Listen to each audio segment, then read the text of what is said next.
प्राचीन भारत के एक शांत और हरे भरे क्षेत्र में नंदनपुर नाम का एक छोटा सा गांव था।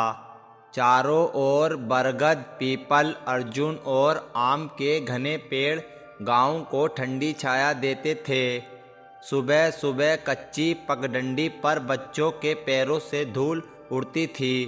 उसी गांव में केशव नाम का एक लड़का रहता था।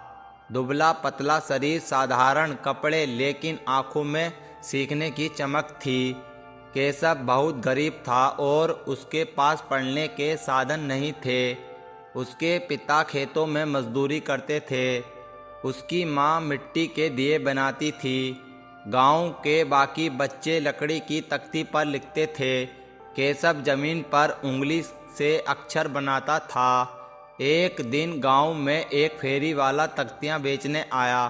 बच्चे खुशी खुशी तख्तियां खरीद रहे थे। केशव दूर खड़ा सब देखता रहा। फेरी वाले ने पूछा, तुम नहीं लोगे?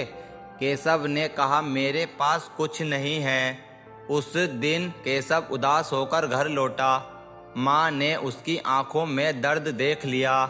माँ ने कहा, जो नहीं मिलता उसे बनाया जाता है। माँ उसे घर के पीछे गीली मिट्टी के पास ले आई। माँ ने अपने हाथों से मिट्टी की तख्ती बनाई। तख्ती को धूप में रख दिया। अगली सुबह केशव ने पहला अक्षर लिखा। वह खुशी से मुस्कुरा उठा। गांव के बच्चे उसका मजाक उड़ाते थे, लेकिन केशव रोज अभ्यास करता रहा। वह नदी के किनारे बैठकर पढ़ता था। समय बीतता गया और गांव में सूखा पड़ा। केशव को खेतों में काम करना पड़ा। रात में थकान के बावजूद वह पढ़ता रहा। एक दिन गांव में एक घुमक्कड़ शिक्षक आया। उसने केशव को मिट्टी पर लिखते देखा। शिक्षक ने कहा, तुम्हारा संकल्प ही कलम है। शिक्षक ने उससे तख्ती और कलम दी। सालों बाद केशव समझदार युवक बन गया। उसने गांव के बच्चों को पढ़ाना शुरू किया।